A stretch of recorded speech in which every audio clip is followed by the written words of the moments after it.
Hi everyone, and welcome to How to Win the Dating Game, the podcast. I'm Trudy Gilbert, Australia's Millionaire Matchmaker and founder of Elite Introductions.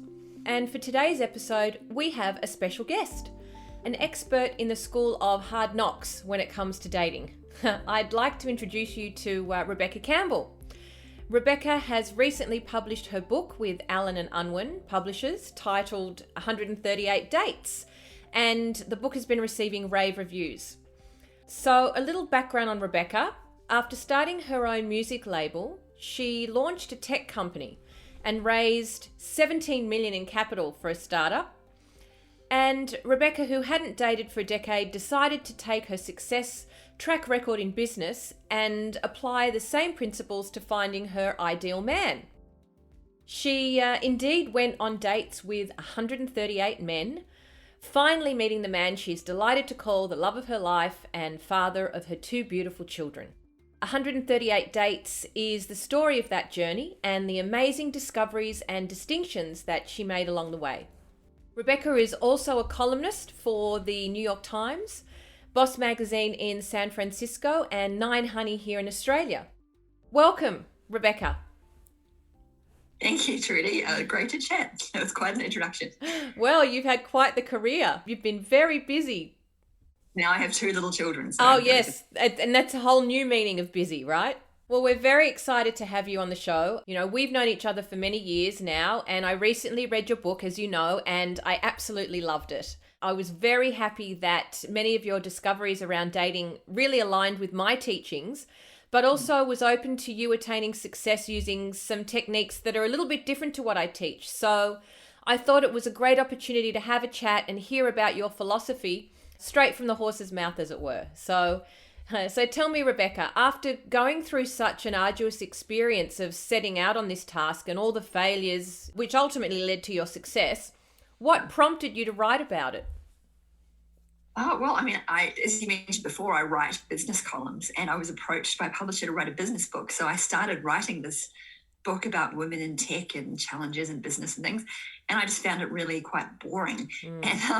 And I just wasn't excited to write it. And at the same time, I was so in love with Rod, and I'd been through this incredible journey to find him. And we had a young baby, and I'd often find myself at dinner parties, and people would always ask, how did you guys meet? And I would say, well, have I got a story for you? So Rod was my 138th date. Yeah. And then I would find that everyone would lean in and, they would ask me more questions and then say, you've got to talk to my single friend, she needs to hear this. And so I thought, okay, this is the story that I could tell. I think it could be something that would add a lot more value for people than another business book. Really finding love is everything. It's so much more in terms of value that it's created for my life. It's created so much more value than anything I did in business. So this was the story that I wanted to share. Well, it's so heartfelt and raw and honest. You can't help but fall in love with you and your journey as you're reading it. It was just delightful. Thank you, Trudy. Embarrassing at points to write. I think when I was writing it, I was thinking that I would kind of put it all out there, just tell it exactly as it was in my head at the time and then I would pull it back later. As I was about to publish it, I would take out the stuff that was too embarrassing. But of course, that was the stuff that everybody liked. Absolutely. And so, I didn't get to pull any of it back. But anyway, no, I'm glad you didn't. Now, one place where our philosophies differ is the method that you use to finding your dates. You use dating apps, and you and your gorgeous partner, Rod, are one of the great minority who actually found their partner this way. After using Tinder as your dating platform back in 2014, if you were single today, would you or would you not use a dating app, and why? Well, so my technique was to do everything. I mean, I wanted to find love. It took me 3 years and 138 dates with different people. So, I developed different strategies and I evolved through the whole process. But one thing I was sure of was that I was going to take this into my own hands and, I was going to do everything I possibly could to make it happen. So if I'm honest, I would say if I was dating today, I probably would be doing everything because I wanted to get all the kind of potential candidates in the top of the funnel. And then I worked out different ways to filter and I did a lot of dates as well. But I signed up for classes. I asked friends for introductions. I don't know if I'd be on Tinder today, because I think Tinder is very different to what it was back in 2014 when I met Rod. But maybe I'd be using eHarmony or RSVP or some of the other more serious. I'm not across all the dating apps today, but I probably would be using everything. Well, I love that you had a wide approach. I think it's really important. I mean, I found that as I got older, everyone says that it's slim pickings, or, the nice guys are all taken. And I think there is some truth in that. Like, as you do get older, you find there is you go on a date with someone. I think, as you can see in the book, and you think, oh, this guy seems great. Well, I don't know why he's still single. And then, half an hour later, oh, okay, why he's still single. And then you just have to go through, either you can go through someone like you and, who is going to do a lot of that filtering for you, or you've got to be prepared to put the work in and just go through all those dates, and knowing that, you're going to have to work through a lot of people who have been single for a long time for a reason. But, there is still gold out there, which, I have struggled with Rod at a certain point, just because I'm trying everything. Yes. Yeah, absolutely. Now, here's something interesting that I want to mention. You felt that at 34, there was a pressure from your biological clock to act in order to reach your goal of finding a partner and having children. Now, I often get women who come to see me in their late 30s, sometimes early 40s, sometimes even mid 40s, who are single and not only want to find a partner, but they want to start a family with them. What would you say to women who are in their late 30s and sometimes early 40s who still have their heart set on finding a partner and starting a family? I would say freeze your eggs. That's probably definitely number one. I thought about it, which is in the book, but I didn't do it. I kind of wish that I had. I really wanted to have 2 kids, and then I had my second at 40, and that was harder, much harder. We ended up going through IVF, and that's the point I wish I had frozen my eggs. And I think it takes a bit of the pressure off as well. It's just, it gives you a little bit of insurance that, it's not foolproof insurance, but it does improve your chances a lot. Yeah. And I think being kind of that desperate, feeling like, I guess as the birthdays ticked by for me and I got kind of 35, 36, 37, I started to get more and more worried that I wasn't going to find someone in time. It wasn't until I got to the point where I met Rod, I was 37 and a half. And at that point I still wanted to find love, but I kind of thought this wasn't going to happen for me anymore, or the chances were small, and I would become quite happy with myself. It wasn't that I wouldn't want it. Of course I wanted it, but I wasn't desperate for it anymore. And that was kind of when I think that was when I met Rod. Yeah, I agree with you that freezing your eggs really gives you just a whole level of options, takes the pressure away. And I think you guys actually started for a family not that long after dating, which is again an unusual element, because a lot of people, are together for a year, or a couple of years, and then they start trying. But I think you guys started a little early. Is that right? Well, I had dated for 3 years, and I dated intensely for 3 years. So I think I knew you were ready. I knew the market. And I think that's kind of an important message that I would give to women in their late 30s, is that you've got to be realistic and you find perfection. And at the beginning, I was definitely looking for perfection. And, and then when I met Rod, it wasn't like God came down and was like, this is your soulmate and this guy's perfect and he's going to make everything happy.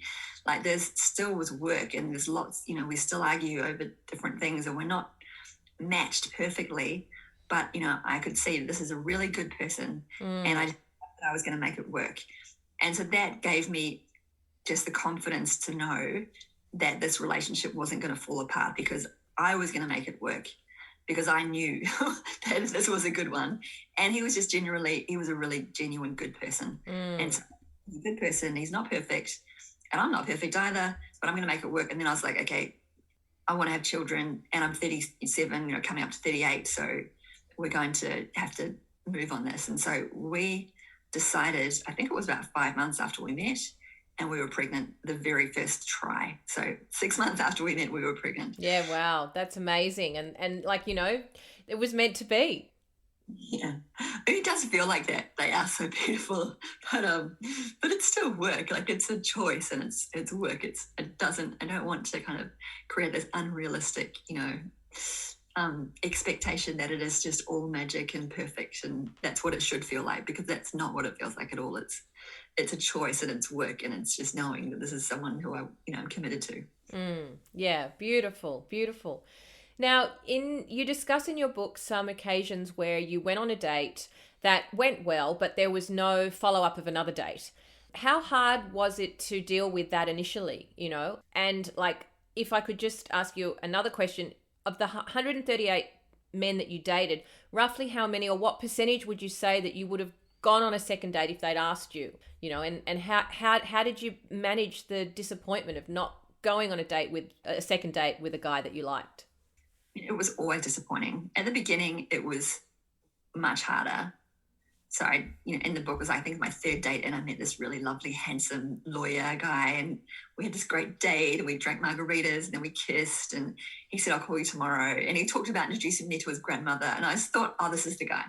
And then I never heard from him again. And I remember staring at my phone for 3 days and then sending texts and thinking must have lost his phone or something. So, that was really hard.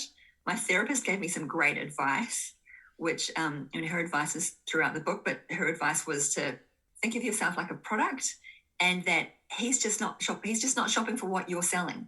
And you've got all these unique features. He's looking for something different. Doesn't mean there's anything wrong with you. It just means you haven't found the right buyer yet.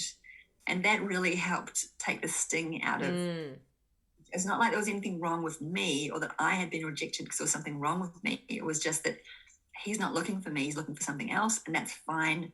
I will find someone who's looking for me if I keep looking. In terms of percentages, I would say probably maybe 50% I never heard from again. Okay. Maybe 40, 50%, something like that. Mm-hmm. About 30%. I'm probably fairly equal, maybe 40% that they didn't ever contact me again. Sometimes it was like obvious that it just wasn't a match, and therefore you kind of walked away without saying anything, but you just, no one was going to contact each other again. Yeah. That happened a lot. There was some where, even later on, I remember meeting this guy who worked for the Fred Hollows Foundation or something. It was really nice. And we had this great date, and then I just never heard from him again. I did send him a text saying, hey, it was really nice. And then he sent me a text back saying, I just didn't think there was a connection. Mm-hmm. So I was like, that was, he wasn't going to proactively reach out to me, but so I was disappointed. So this still stings a bit. And then there was probably about 30, 40% where I was the one that they'd reached out, and I said, look, I didn't think there was enough of a connection. It was really good luck, best of luck in your search, kind of thing. It was really nice to meet you. So I'd say that only maybe 10% to 20% I would have gone out with on a second date. Mm-hmm. Mm-hmm. Yeah, handful that I went out with more than 2 or 3 times. Yep. Okay.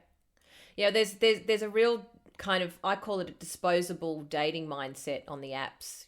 People judge very quickly around whether they're going to go out with you again, and if they don't feel that all the chemistry's there, all the boxes are ticks, they'll just go back to the app and find someone else. Yeah. I think it's a problem, particularly in a place like Sydney or Melbourne. There's just that the inner city, a lot of people working in finance, people think, you can get anything you want now. Everything's kind of on. It's just a different, choosing a person for life is just not, in that kind of mindset. Yeah. Yeah. Well, I'm glad that you had Ruth, your therapist, because she was a wealth of wonderful information. What she advised you was really, I thought, was really wise and very attuned with what I advise my clients and how to approach the process. And, we focus a lot on the early stages of getting people prepared for dating and relationships. And, that's physically, mentally, emotionally, and socially. You most certainly grew through your journey to be someone that was ready to meet your partner.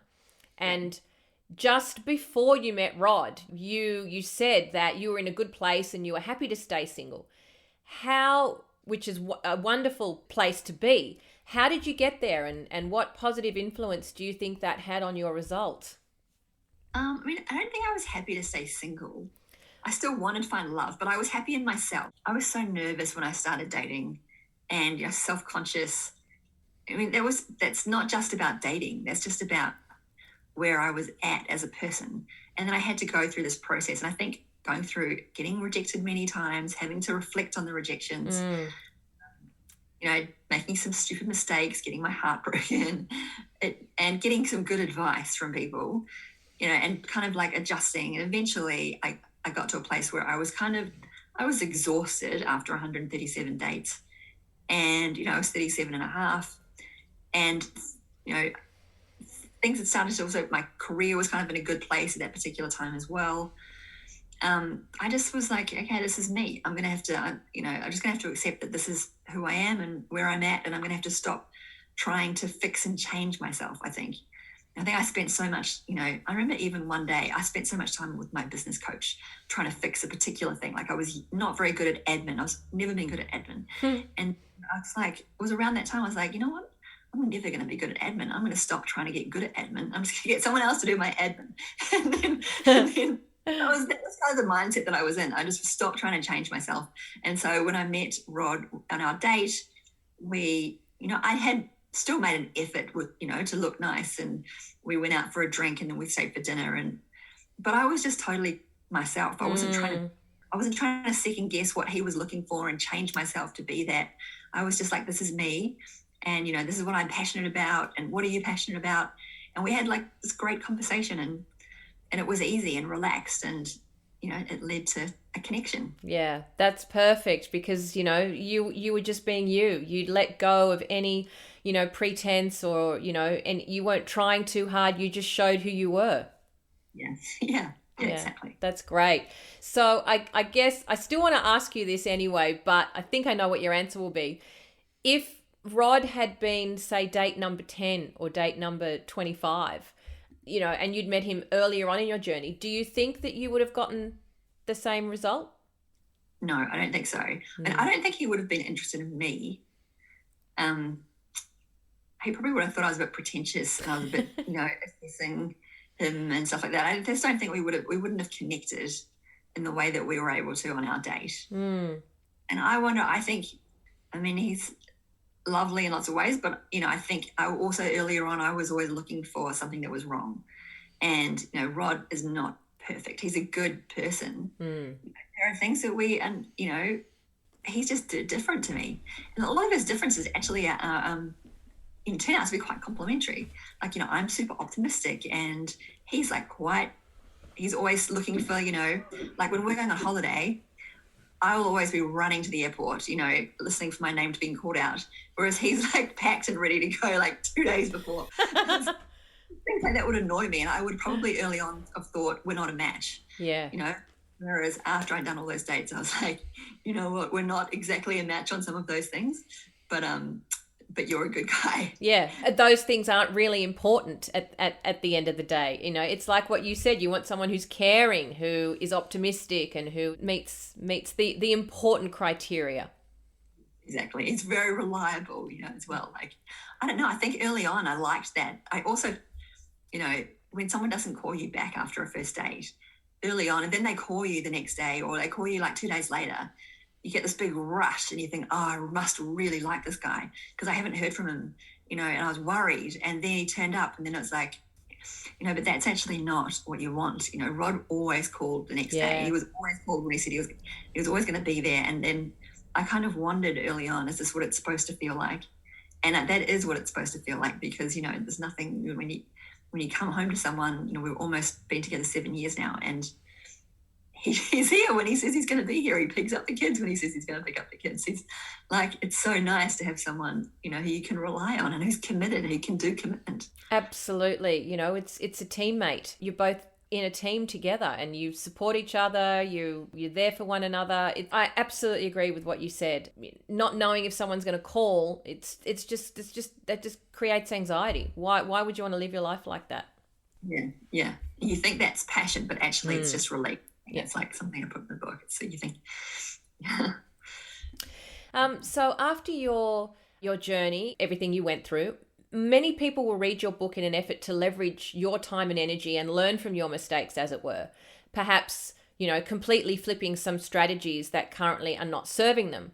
What is it about your method that your audience finds the most challenging or confronting? What strategies did they never consider before you? You've got to put effort in. I think that's really like everyone says that sounds like exhausting. That sounds like a lot of work going on all those dates.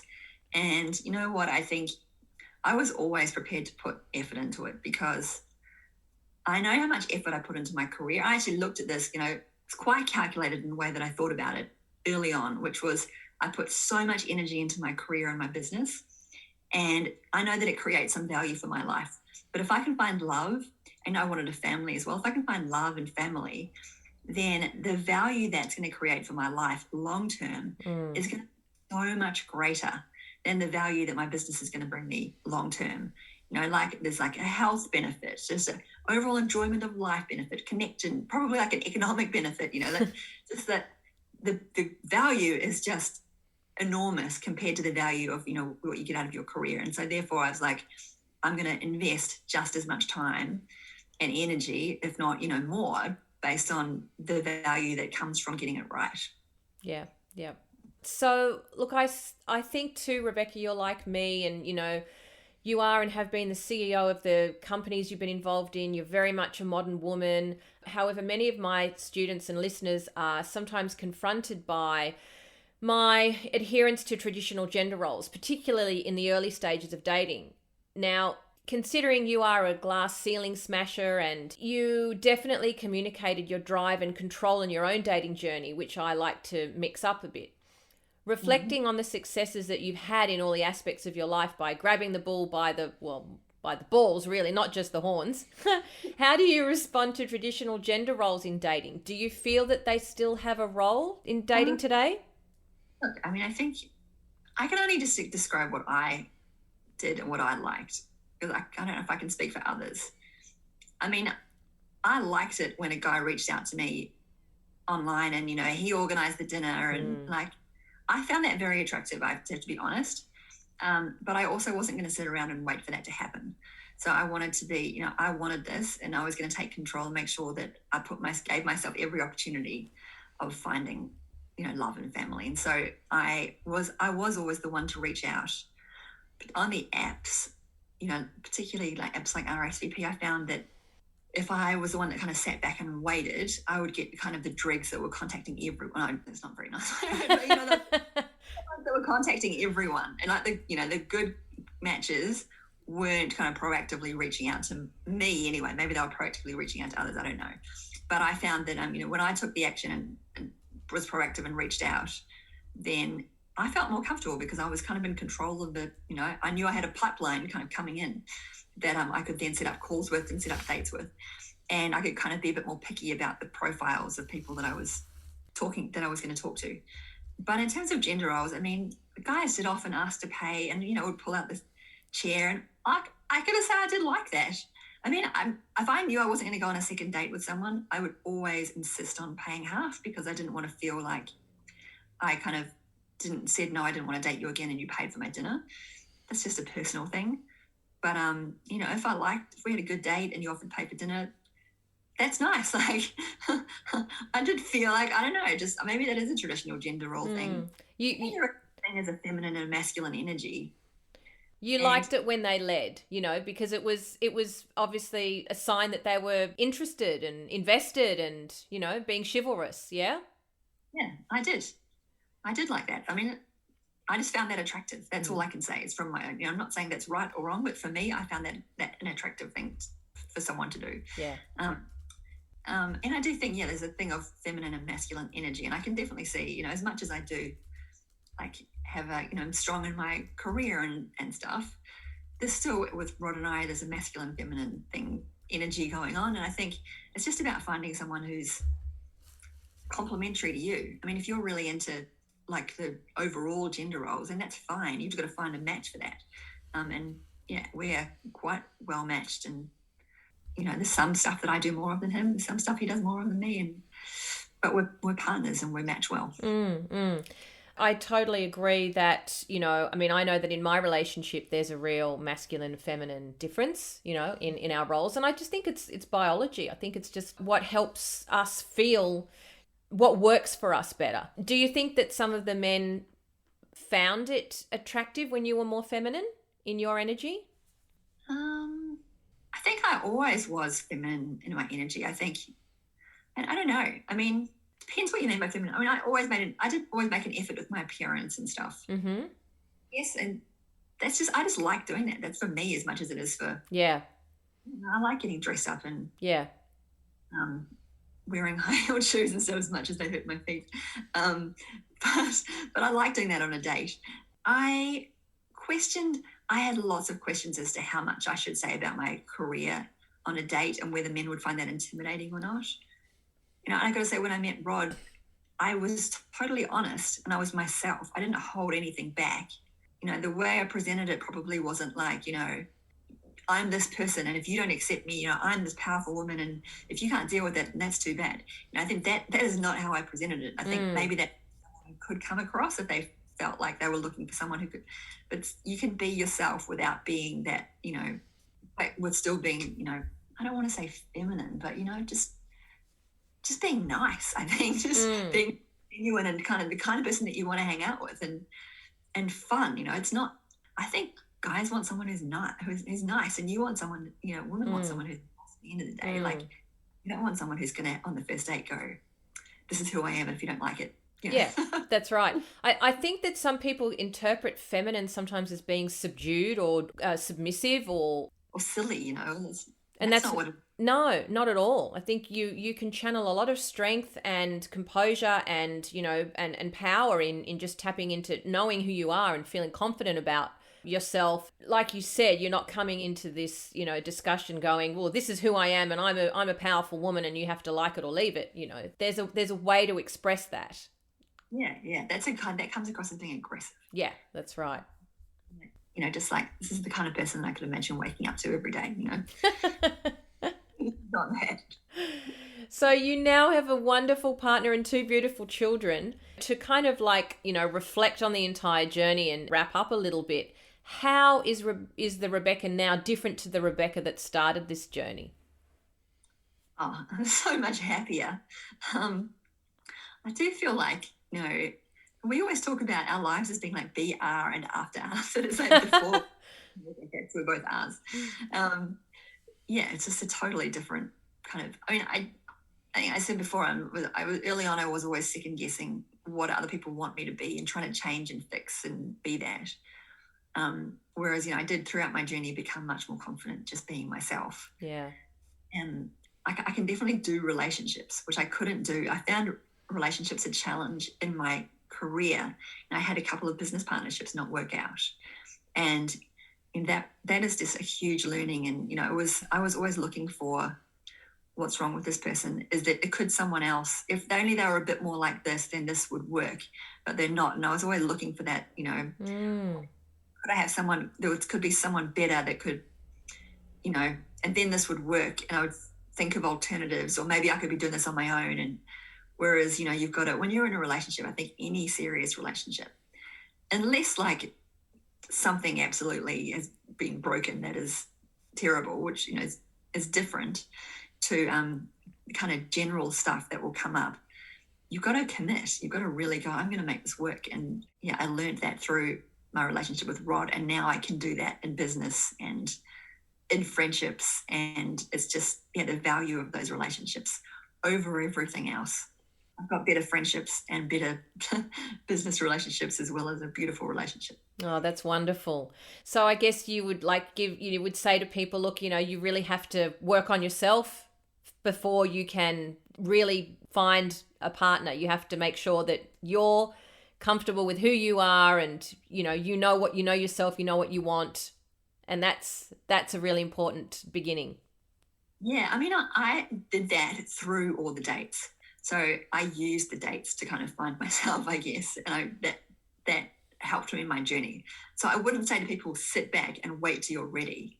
I would say, get out there, meet people, and you'll learn and, always kind of reflect on who you were at that table, when you were hopefully sitting across from them, are you to kind of, what went wrong, or all the stuff that I do in my book, right? And then you will kind of grow through that process.